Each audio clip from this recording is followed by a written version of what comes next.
You do not want to cut the tendon. As soon as you cut that tendon with a traditional gamble, that means you are committed to processing the animal on the ground there. So we're going to make our initial cuts. And I'm not going to worry about bleeding it out really because it's already bled so much. And with this size, it's not really a big difference if you do bleed them out. But if you did want to, then you just make that cut there and, you know, let the blood come out of it. Some people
sections, and then it goes to a bandsaw, and then with that bandsaw, it's cut down into shoulder steak, pork chops, bone-in pork chops, um, um, ham steaks, whole hams for smoking, all that stuff. But the field portion of it, it doesn't go into primals, with the exception of the shoulders coming off whole. Everything else is going to go onto the table completely deboned here. So the first step, we're going to cut the shoulders off. Now, just like with most any mammal, four-legged mammal here, the shoulder is only connected by tendons right there, by some connective tissue. That's really it. It comes off right there in one whole bit. And I'm being careful not to stick the knife in. I'm using my finger, and I'm just using the very tip of this knife as I go. I want to feel every cut. I want to feel every bone as I bump against it. And I'm trying to hug against the vertebrae off of that of the spine of the animal there. It's almost shaped like a little cross. You have a straight up and down from the top of the vertebrae, and then a little spur comes off of it. And if you look at a cross section, it almost looks like a little cross there. So you have to make a couple of cuts to get on either side of that little spur. But you're coming all the way down, all the way to the back of the head, and you're feeling that rib. And that's what I'm doing is I'm following that rib. I want to keep the knife tip hugged against the ribs as best as I can. And I can feel right there, that's where this cut stops. And the skin surrounding the stomach right here, which is where your bacon would come from, where that cut meets that skin right there. That's where I'm stopping. And then from this point, depending on if you're left-handed or you're right-handed, you're cutting this way to follow the ribs. Okay, make sure I got a good hold. I'll drop it in the dirt. And you can see where these two cuts meet right here. This is where the top loin or the back strap comes down to a taper, to a V, and that's where it transitions into the neck roast or the chunk of the animal right there. And then just following it all the way till I hit bone. And that's the back strap or the top loin, and then the chuck or the neck roast right there. That's where those two can come off together. Same for the other side without getting guts everywhere. This is the point you have to kind of decide what you want to do. First question really to ask is, do you want the ribs off of it? If you don't want the ribs, then you have no need to get into the guts and everything on the inside of this. This size is really not going to be much to the ribs, just a little bit. But if you did want them, you could get them off of this, and then if you did want that, you would remove all the guts and everything, cut the head off, all that, and you use a sawzall or reciprocating saw or something like that, and you cut against the vertebrae all the way down. But we have a few of these. If somebody does decide maybe they won't, we could probably figure something out. But in general, so we'd say no, we just want to get the meat off of this. We're going to make a couple of cuts to disconnect. The first thing is right there. We're just being careful. I'm not getting into everything. All I'm doing is I'm trying to get right here to where we can expose. Like you go. Yeah. One of the gunshots right there. So, yep. Right there, just getting down to where I can get to where this cut ends right here. That's all I need to do. Like I said, this is kind of the 101. You got too many pigs, you want to be able to eat a few of them type operation here. Okay. This is going to be the sirloin tip. So what you're going to do with this is you find that knee. Sharpen it out.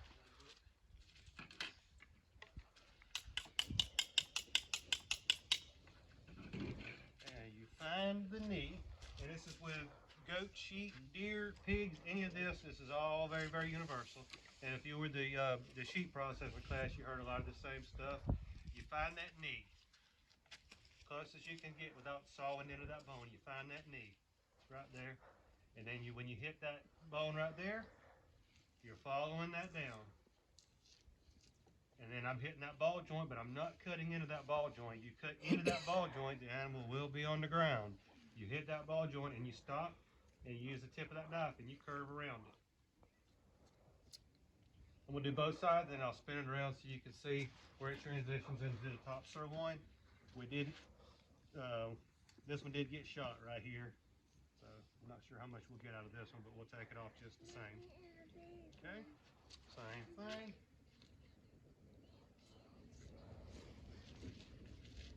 There. And then there's a transition where this goes down into the inner loin right there. So we're just going to separate that right there, both sides.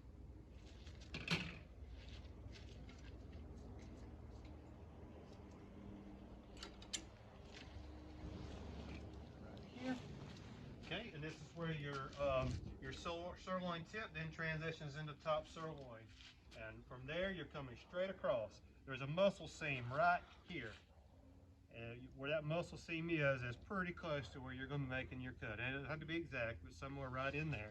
So the easiest way I do is just to come straight across here and straight across here. All the way down till you feel the bone. And you're not sticking your knife in there because there's intestines on the inside of that. You're just taking it, you're just going till you feel the tip of the knife drive across that bone. And you're going to hug the bone on both sides. And the closer you can get to these bones, the less waste that you're going to have. The idea is to get as much of the meat on the cut as possible and not left on the bone.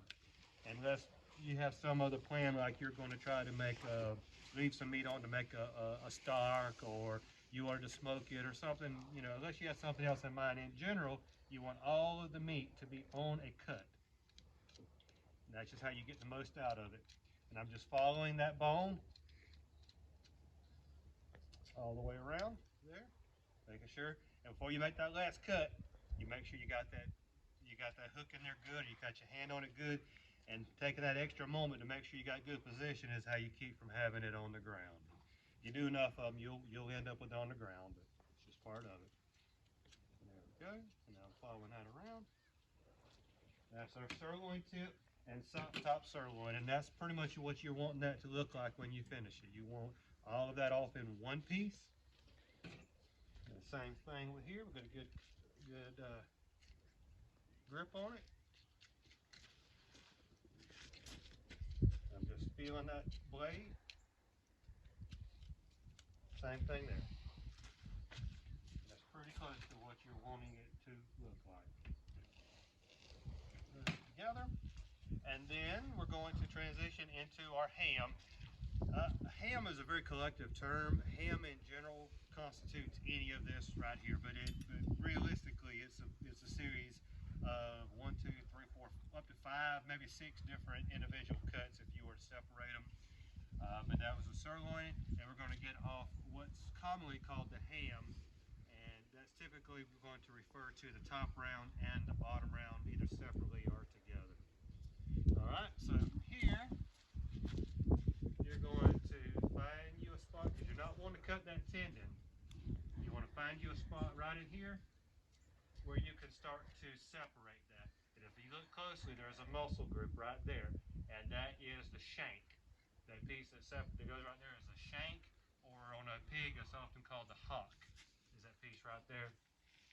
And if you have the intention to, when you finish, you can use a saw and cut this off here and cut this off here, and you can cook that with the bone in as a hock. And that's what a hock is right there, usually. So we're coming all the way around. I said I've pretty much as I'm just skipping because this tendon goes down and this tendon connects right here. So I'm leaving all that alone. If you want this, you wait till you get the animal in the barrel and there's no pressure on it. Then you either cut it off with a saw, or you cut just the meat off to go into grind or whatever that you want it to go into. Okay. Then you're going to be, this is where it gets a little bit tricky here, is knowing where this bone is. It's in a slightly different spot for a goat, a sheep, or a deer, but you're going to be cutting straight down.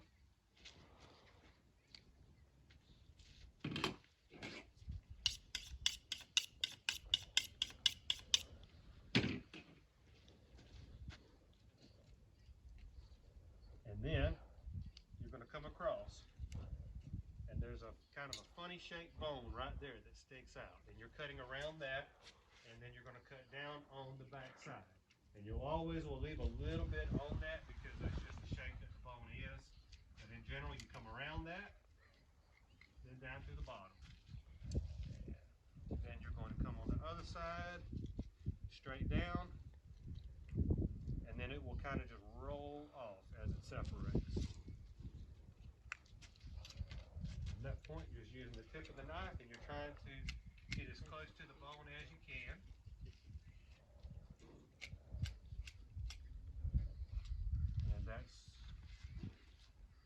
And it's not a large animal, but if you did separate, and you come down on either side of that,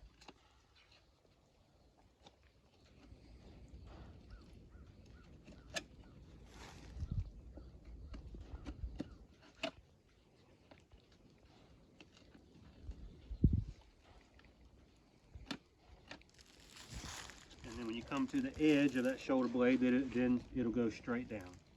Once we get the meat off of it, you'll be able to see on just the bone. But we're following that bone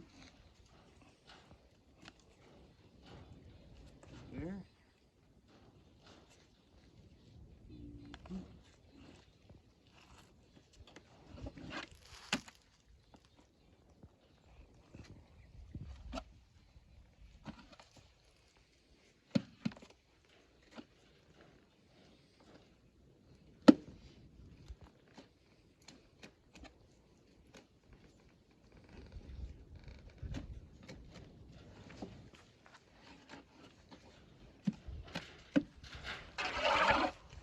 So that's what you got. It's essentially a V right here.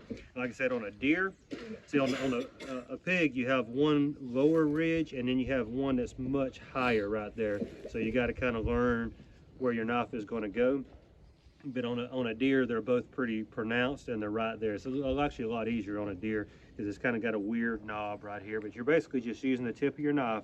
You're finding that V, and then you're cutting around both sides of it, and then you're going straight down when you get to the back side. And then you have the knee, you cut around that, and then you're coming to the bottom side of this shoulder blade, putting your knife through, and you're following that all the way out.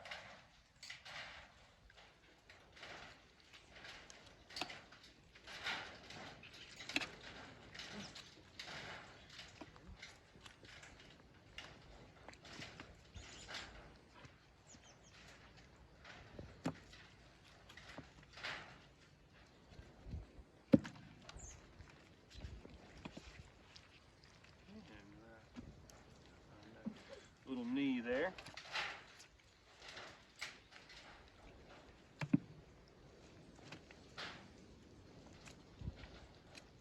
At that point, you're pretty much just using the tip of your knife to feel all the way around.